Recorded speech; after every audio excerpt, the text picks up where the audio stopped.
आज जो तुम हो और जो तुम 5 साल बाद बनोगे, उसका गैप 4 चीजों से डिसाइड होता है। और अच्छी बात यह है कि इन 4 चीजों को तुम कंट्रोल कर सकते हो।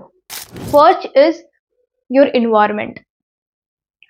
इन्वायरमेंट बहुत बड़ा रोल प्ले करता है आपके लाइफ में, ठीक है। अगर आप एक ऐसे जगह रहते हो जहां पर बहुत ज्यादा शोर शराबा होता है, तो सिंपल सा बात है, तुम वहां पर डिस्ट्रैक्ट हो जाओगे, ठीक है। वहां पर कोई काम फोकस वाला नहीं हो पाएगा तुमसे। तो आपका इन्वायरमेंट बहुत मैटर करता है। अगर आपकी लाइफ में प्रोग्रेस नहीं हो रही है, अगर आपको लग रहा है कि यार कुछ समझ नहीं आ रहा, तो आप एक बार अपने इन्वायरमेंट को देखो, एक बार रिव्यू करो कि जब आपने जिस रूम में आप एक काम करते हो, उस रूम में एंटर करते ही आपको कैसा फीलिंग आती है। Like how you feel when you enter a room. आपके रूम में बोर्ड्स लिखे हैं, स्टिकर्स लगे हुए हैं, बुक्स रखी हुई है, तो आपको ऐसा वाइब आती है कि यार काम करते हैं, चलो, like just do your work. आपका रूम बहुत क्लीन और ऑर्गेनाइज रहता है, तो आपको काम करने का मन करता है। और जब आपका रूम बहुत मेस्ड अप होता है, लाइक आपने कुछ एक्स्ट्रा चीजें रखी हैं जो कि आपको कभी काम यूज नहीं करते हो, आप उसको भी रखी जाए, तो इन्वायरमेंट एक बहुत मैटर करता है। अगर आप अपने इन्वायरमेंट को ऑप्टिमाइज करते हो आज से, तो आपकी प्रोडक्टिविटी 50% तक बढ़ जाएगी। लाइक ऑनेस्टली सेइंग, मैं जब भी अपने मेस्ड अप रूम में काम करती हूँ ना, तो मेरा प्रोडक्टिविटी बहुत गंदा हो जाता है। और जब भी मैं अपना रूम क्लीन करके काम करती हूँ, तो मेरा प्रोडक्टिविटी हमेशा अच्छा होता है। तो make sure your environment should be every time clean and neat. और ऑल्सो इन्वायरमेंट सिर्फ आपका बस ये सब रूम वगैरह नहीं आते, और भी चीज आती है, जैसे कि आपके लोग कैसे हैं, आप किस लोगों के सराउंडिंग में। अगर आप स्कूल में हैं, तो आप एक ऐसे इन्वायरमेंट वहां पर भी जाते हो, सिंपल सा बात है। तो आपके दोस्त कैसे हैं, आपका सर्कल कैसा है, वो भी, क्योंकि एवरी पर्सन शेयर एनर्जी। आप कोई अगर बहुत क्राई पर्सन है, कोई बहुत विक्टिम मेंटेलिटी वाला पर्सन है, तो हमेशा वो चीजों को एज अ विक्टिम दिखेगा कि यार सरकार ऐसी है, ये टीचर वैसी पढ़ाती हैं। वो कभी अपने आप को वॉरियर की तरह ट्रेन नहीं करेगा कि यार मैं क्या कर सकता हूँ। वो हमेशा दूसरों पे ब्लेम डालता रहेगा, कभी खुद की अकाउंटेबिलिटी और रिस्पॉन्सिबिलिटी नहीं लेगा। तो इसीलिए आपको अपने इन्वायरमेंट, आपके सराउंडिंग में आप किससे जुड़े हुए हो, उसे देखो। अगर आपको अपने इन्वायरमेंट को बेटर करना है, तो सबसे चीज आपको करना चाहिए कि क्या आप उसमें एलिमिनेट कर सकते हो। क्या चीजें जो कि आपको एलिमिनेट कर देनी चाहिए अपने इन्वायरमेंट में से, और क्या चीजें एड ऑन करनी चाहिए। जैसे कि आपको अपने इन्वायरमेंट में हमेशा कभी भी ऐसी चीजें मत रखो जो आप कभी यूज नहीं करते। Like just it's taking space, you are not using it ना, थ्रो इट। बुक्स रखो, बुक्स तो रखनी चाहिए। चीज रखो जिसपे आपको पसंद है, एक पोस्टर लगा सकते हो, आप विजन बोर्ड बना सकते हो, आप कुछ भी कर सकते हो अपने इन्वायरमेंट को ऑप्टिमाइज रखने के लिए। और सबसे बेसिक है, अपना रूम साफ रखो।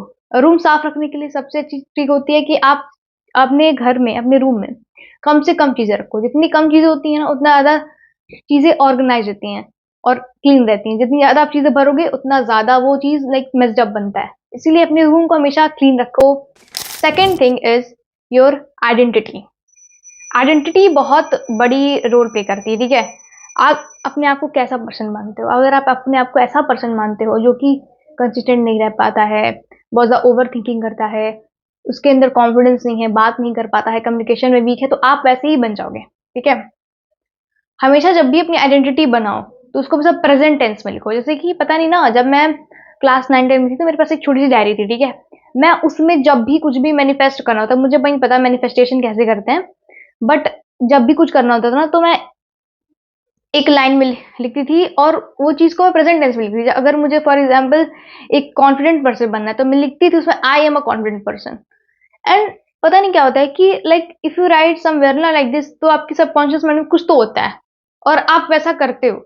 अब मैं ये नहीं कह रही हूँ कि लिखने से सब कुछ हो जाएगा, बट अपनी आइडेंटिटी शिफ्ट करना बहुत जरूरी है। आइडेंटिटी शिफ्ट करने का सबसे पहले चीज होती है कि आप अपने आप को किस टाइप का पर्सन मानते हो। जैसे कि अगर मैं बोलूँ आई एम इंटेलिजेंट पर्सन, तो यानी कि ये इस चीज को मैं प्रूव कैसे कर रही हूँ। मैं रोज किताबें पढ़ रही हूँ, मैं रोज बुक्स पढ़ती हूँ, तो ये चीज प्रूव हो गई आइडेंटिटी से। तो मैं अपने आप को बोल भी रही हूँ, तो उसको चीज का मेरे माइंड के पास प्रूव भी है कि हाँ, ये चीज मैं करती हूँ। अगर मैं अपने आप को बोल रही हूँ कि मैं कॉन्फिडेंट पर्सन हूँ, तो मैं इसका क्या प्रूव हो रही माइंड को कि वो मान ले कि मैं कॉन्फिडेंट पर्सन हूँ। तो मैं उसको बताऊंगी कि या मैं रोज कैमरे के आके बोलती हूँ, इवन दो इवन दो मैं उसको अपलोड नहीं करूंगी, फिर भी बोलूंगी। मैं एक वीडियो अभी यहाँ पर आ रही होगी, ये मेरी कल की वीडियो है। बेसिकली कल मैंने वीडियो अपलोड नहीं की थी, तो कल मैं बस बाहर गई थी। कल मेरा मतलब समझ नहीं आता, कल मेरा सा स्टक फील कर रही थी, लॉस फील कर रही थी, तो मैं कल बाहर गई थी शूट करने के लिए, ठीक है। और मैंने इस वीडियो को अपलोड नहीं किया, बट इसको स्टिल मैंने शूट किया, क्योंकि मैं अपनी एक जो कंसिस्टेंसी होती है ना कम्युनिकेशन की, वो तोड़ना नहीं चाहती है। तो मेरे माइंड को क्या आइडेंटिटी गई, क्या वो समझता है इस चीज से लेके। ये लड़की है जो कि भले इसने वीडियो बनाई, मतलब कि भले उसने स्क्रिप्ट नहीं लिखी, एडिशन कुछ नहीं किया, बट उसने स्टिल बोला, क्योंकि वो अपनी कंसिस्टेंसी को ब्रेक नहीं करना चाहती है, वो अपने कम्युनिकेशन को हमेशा बेटर करना चाहती है, इसलिए उसने वीडियो शूट की। वही बाहर उसने कुछ नहीं देखा कि इन्वायरमेंट है, कुछ नहीं, उसने बस शूट किया। तो ये चीज होती है आइडेंटिटी, कि तुम्हारा माइंड तुमको किस टाइप का पर्सन मानता है, तुम अपने आप को किस तरीके से ट्रीट करते हो। मोबाइल एडिक्टेड हो, तुम्हारा माइंड कहीं ना कहीं तुमको जानता है कि तुम एक मोबाइल एडिक्टेड पर्सन हो। तो इसको तुमने प्रूव भी किया होगा कभी ना कभी कि तुम्हारा माइंड जो है, जब भी तुम मोबाइल चलाते चलाते सो रहे हो तो उसको पास सिग्नल जा रहा है कि ये पर्सन जो है उसको मोबाइल चलाने में मजा आता है। तो अगर तुम ऐसा बोलना चाहते हो, अपनी आइडेंटिटी बनाना चाहते हो एक ऐसे पर्सन की जो कि नहीं मोबाइल चलाता है, जो कि मोबाइल को बहुत कम यूज करता है, फिर उसके बाद जितना यूज है बस उसको उतना यूज करता है, तो तुम अपने माइंड को क्या ऐसा प्रूफ दोगे कि वो माने, उसको क्या तुम एक्शन लोगे, तुम क्या कर सकते हो। तो अपना मोबाइल दूसरे रूम में रख सकते हो, ठीक है। तुम मोबाइल तुम फालतू लोगों को नोटिफिकेशन को मतलब ऑफ कर सकते हो, इससे तुम्हारे माइंड को सिग्नल जाएगा कि यार ये मोबाइल को थोड़ा सा ऑप्टिमाइज करता है अपने। तुम अपना एक टाइम फिक्स कर सकते हो, तो इससे एक सिग्नल जाता है कि हाँ ये पर्सन जो है डिजिटल डिटॉक्स पर्सन है, मतलब कि ज्यादा डिजिटली अटैच नहीं है, ये बस अपने काम भर जितना जो होता है वो देखता है, ठीक है। तो ये होगी आइडेंटिटी। अब वो जो तीसरी चीज है वो है हमारी हैबिट्स। अपनी कोई हैबिट्स होती हैं, जैसे कि मेरी बहुत सारी हैबिट्स हैं, मैंने जो खुद बिल्ड की हैं, पहले नहीं थी, तो किसी की ओल्ड हैबिट्स हो सकती हैं, बैड हैबिट्स सब में होती हैं वो दोनों, और किसी में 50% हो सकती है, किसी में 70% हो सकती है, डिपेंड्स ऑन पर्सन, ठीक है। तो हैबिट्स बहुत ज्यादा मैटर करती हैं। आप अभी आपने आपसे पूछा ऐसी कौन सी वो 3 हैबिट्स हैं जो कि अगर आप कंसिस्टेंटली हर दिन करो तो आपकी लाइफ चेंज आ सकती है, आपकी लाइफ चेंज हो सकती है। वो 3 हैबिट्स आपको अपने अंदर लानी है। और अब दूसरा क्वेश्चन ये पूछो कि ऐसी कौन सी 3 हैबिट्स है कि जो आप करोगे तो आपकी लाइफ बर्बाद होने वाली है, आपकी लाइफ रूइन होने वाली है, आपकी लाइफ में वो कोई भी प्रोग्रेस नहीं ऐड कर रहा है, वो बस एक टाइम वेस्ट की तरह है। तो वो हैबिट लिखो और उन्हें ट्राई करो कि तुम्हें इसको रिमूव करना है, और एक टाइम पे सिर्फ एक हैबिट को ऐड करो या तो एलिमिनेट करो, क्योंकि अब ज्यादा हैबिट्स के चक्कर में रहोगे ना तो आप कुछ भी नहीं कर पाओगे, ठीक है। तो वन टाइम पे या तो एक बैड हैबिट को रिमूव करो या तो वन हैबिट को ऐड करो। और मैं स्ट्रांगली सजेस्ट करूंगी कि सच क्या तुम्हें एटॉमिक हैबिट ये बुक जरूर पढ़नी चाहिए, ठीक है। एटॉमिक हैबिट में बहुत चीज बताइए कि किसी भी हैबिट को कैसे ऐड ऑन कर सकते हैं और किसी भी हैबिट को कैसे एलिमिनेट कर सकते हैं। इस बुक की पता है क्या खास बात है, इस बुक को जब मैंने पढ़ा ना तो मेरा पूरा पर्सपेक्टिव ही चेंज हो गया कि यार इसको पहले पढ़ना चाहिए था।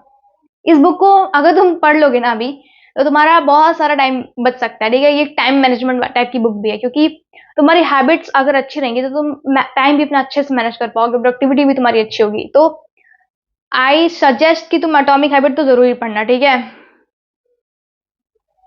एटॉमिक हैबिट में एक चीज बताइए, क्यों क्रेविंग एक तरीके का है जिससे उसमें बुक में बिल दिया हुआ है कि ऐसे हैबिट कैसे बना सकते हैं और कैसे हैबिट को छोड़ सकते हैं। इसको मैं हर महीने जब भी मैं कोई हैबिट ऐड करती हूँ तो एलिमिनेट करती हूँ, तो ये टेम्पलेट जो भी उस बुक में दिया हुआ था मैं हमेशा यूज करती हूँ, और तुम भी यूज करना।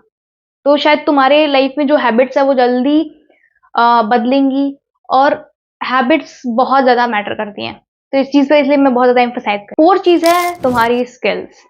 Yes, skills. स्किल सुनते ही लोग को लगता है ना कि भाई मतलब कोई बिल्कुल हाई इनकम स्किल ही होनी चाहिए, बिल्कुल like selling, marketing, video editing, जो भी कह लो, ठीक है। बट स्किल तुम्हारे पास भी अभी कुछ ऑलरेडी एक स्किल होगी, हो सकता है तुम बहुत अच्छा ऑब्जर्व करते हो, ठीक है। हो सकता है कि तुम्हारी स्किल हो कि तुम बहुत अच्छा कम्युनिकेट करते हो सकता है तुम्हारी स्टोरी टेलिंग बहुत अच्छी हो, तुम्हें पता नहीं होगा बट तुम्हारे अंदर होगी, क्योंकि तुम अपने आप को जानते नहीं हो। तो अभी लिखो कि तुम what are the things that are you good at, ऐसी क्या चीजें हैं जिसमें आप बहुत अच्छे हैं। तो आपको अपने बारे में पता चलेगा कि ओ ये स्किल है जो कि मेरे अंदर है, स्किल जो है मुझे आती है। अब स्किल्स को ना आपको डेवलप करना पड़ता है। अब जो आप ऐसा नहीं कह सकते कि जो मेरे पास स्किल्स हैं उससे मैं मोनेटाइज कर लूंगा। मोनेटाइजेशन के लिए जो स्किल है वो सीखनी पड़ती है, वो सबको अपने आप नहीं आ सकती है। और किसी स्किल को सीखने के लिए आपको उसको एवरीडे एटलीस्ट, अगर आप एक स्किल को सीख रहे हो, फॉर एग्जाम्पल मैं कम्युनिकेशन स्किल को सीख रही हूँ, ठीक है, तो सबसे उसमें 4 चीज़ आती हैं सीखने में। पहली चीज़ थी अंडरस्टैंडिंग, कि अंडरस्टैंड करने के लिए मैं क्या कर रही हूँ, देख सकते हो यूट्यूब पे, उस पे बुक्स पढ़ सकते हो, ठीक। सेकंड चीज़ है कि उसको मैं एक्चुअल में एक्सपीरियंस करूँ। एक्सपीरियंस कैसे करते हैं? रोज़ आके यहाँ पर वीडियो शूट कर रही हूँ, तो ये चीज़ को मैं एक्सपीरियंस कर रही हूँ। मैं किसी से बात करूँगी अभी कभी भी, या फिर किसी अपनी फ्रेंड से बात, वो भी उस टाइम पे भी मैं एक्सपीरियंस कर रही हूँ, ठीक है? एक्सपीरियंस हो गया। थर्ड थिंग आता है आइट्रेशन। आइट्रेशन क्या होता है? आइट्रेशन वो होता है जब आप कोई भी स्किल को देखते हो कि अच्छा, यहाँ पर मैंने फिलर वर्ड यूज किया, यहाँ पर मैं नॉन फंक्शनल वर्ड्स यूज कर रही थी, मैं अपने बालों में खेल रही हूँ, पता नहीं क्या कर रही हूँ, तो ये सारी चीजें मैं नोटिस करूंगी जब भी मैं उसको रिव्यू करूंगी, और इसी को आइट्रेशन कहते हैं। जब आप किसी चीज को आइट्रेट ज्यादा कर लेते हो ना, तो बहुत ज्यादा चांसेस है कि वो बहुत मास्टरी हासिल कर सकते हो। तो आइट्रेशन मस्ट पार्ट है। फिर और क्या कर सकते हो आप कि what I can improve more, next day क्या मैं और इम्प्रूव कर सकती हूँ, क्या मैंने मिस्टेक की, क्या मैंने ऐड करूँ, क्या एलिमिनेट करूँ, ये आइट्रेशन का पार्ट हो गया। और फोर्थ थिंग इज एक्सपेरिमेंटिंग। एक पर्सन एक्स है, तो उस इंप्रेशन करवा लो कि what are the ideal characteristics of the people who communicate good. 10 characteristics हैं जो कि आपको बताती है कि आप बेटर हो इसमें। तो मैं रोज देखूंगी कि क्या, जब मैं वीडियो शूट कर रही हूँ, क्या इसमें ये 10 स्किल में कहाँ पर मैं टिक कर सकती हूँ और कहाँ मैं क्रॉस कर सकती हूँ। क्या मैं क्लैरिटी ऑफ थॉट है मेरे पास, जब भी मैं बोल रही हूँ क्या मुझे क्लियर है कि मैं क्या बोल रही हूँ, कि मैं कुछ भी बोल के जा रही हूँ, तो मैं इस पर टिक कर दूंगी कि हाँ, मुझे क्लैरिटी ऑफ थॉट तो है। सेकेंड चीज रहेगी लिसनिंग एबिलिटी। क्या मैं लिसन कर पा रही हूँ? अगर लिसन नहीं कर पा रही हूँ तो क्रॉस करूंगी। वैसे ये तो वन वे हो गया, क्योंकि आप तो बस देख रहे हो वीडियो, तो मैं लिसनिंग तो नहीं कर सकती ना, और जब हम कन्वर्सेशन करेंगे तब उसमें हम ये चीज इन्वॉल्व कर सकते हैं। तो वैसे ही आप कर सकते हो। और जो फोर्थ चीज है हमारी जो सीखने के लिए है, वो एक्सपेरिमेंटिंग। एक्सपेरिमेंट करो आप। एक्सपेरिमेंट कैसे करते हैं? अब आपने कर लिया है, आप अंडरस्टैंड कर रहे हो, बुक्स पढ़ रहे हो, वीडियोस देख रहे हो, अंडरस्टैंडिंग भी हो गया। अंडरस्टैंडिंग से कुछ नहीं होगा, आपको ये सारे 4 स्टेप करने पड़ेंगे। अंडरस्टैंडिंग कर रहे हो, आप उसे रोज एक्सपीरियंस कर रहे हो आके बोल के कैमरा के सामने, अ, और फिर उसको आइटरेट भी कर रहे हो, ठीक है? आपको चौथी चीज क्या है? एक्सपेरिमेंट क्यों करना है? अब एक्सपेरिमेंट इसलिए करना है कि अब क्या रह गया है, मतलब कि अब मैं वो जो आइडियल वर्जन है उस पर तक कैसे पहुंचूं, इस कैरेक्टरिस्टिक तक क्या पहुंचूं, अब मैं क्या, कुछ छूट गया है क्या, क्या मैं और अच्छा करके इसको बेटर बना सकता हूँ, और अगर बेटर है तो एक्सपेरिमेंट की कोई जरूरत नहीं है। हो गया इन्वायरमेंट, हो गया हमारी आइडेंटिटी, होगी हमारी हैबिट्स, हो गई। ये चारों चीजें आपको दिखाती है कि आप पास्ट में कैसे थे और फ्यूचर में कैसे बनोगे, और प्रेजेंट आपका कैसा है। से ही अपने आप का इन्वायरमेंट, हैबिट, आइडेंटिटी और स्किल्स पे काम करना शुरू करो, तब तुम्हारी लाइफ चेंज होगी। तुम भी हार्डवर्क कर रहे हो, एक्शन ले रहे हो, काम कर रहे हो, बट तुम्हें रिजल्ट नहीं मिल रहा, प्रोग्रेस नहीं मिल रही, तो नेक्स्ट वीडियो मिस मत करना।